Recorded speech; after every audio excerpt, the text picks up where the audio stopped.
Ito pa mga bossing ko, ang isa sa mga pinakamagandang mga pampaswerte na mainam na subukan nyo po itong gawin. Lalo-lalo na kung napapansin ninyo na paborito kayo ng kamalasan. Na kahit anong gawin ninyong kayod ay lubog pa rin sa pagkakautang or sa hulat-wala ang inyo pong pagkayod. Ngayon pa mga bossing, bukod sa sipag at tiyaga, i-mindset nyo na kayo magtatagumpay.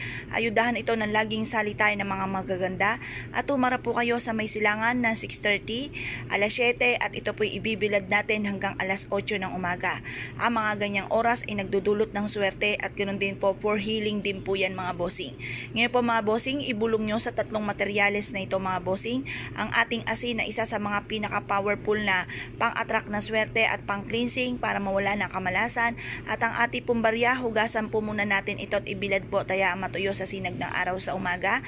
Ito po ay isa sa mga pinakamabilis para gumulong ang magandang kapalaran, mabilis gumulong ang magandang kapalaran at mabilis na pag-asenso. Sabayan din natin ito ng napakalinis at puting-puting bulak. Ang bulak ay ginagamit para mas maging magaan ang daloy ng swerte. Ngayon po mga bossing, kung kayo po ay naniniwala sa mga pamamaraan, mag-wish na po kayo na mula sa inyong pong puso. Sabihin nyo sa pamamagitan ng pampaswerteng ito, may patutunguhan ng ating kasipagan, lahat ng mga pangarap natin ay matutupad. At kung ano man ang pagsubok nyo pinagdadaanan, ay kaagad nyo itong masusolusyonan.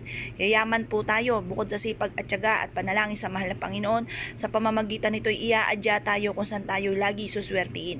Mas magiging magaan at dadaloy ng walang humpay ang swerte po sa atin.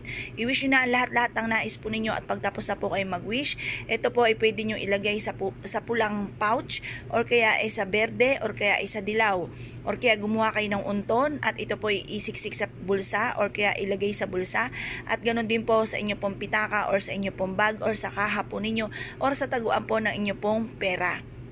Ito po yung makakatulong para makahata kayo ng maraming swerte. Kung kayo po naniniwala sa mga itong pamamaraan at nais nyo po itong gawin, subukan nyo po ito. Ang ating pong 10 piso ay gold po ang gitna. Ang gold for kasaganahan po yan.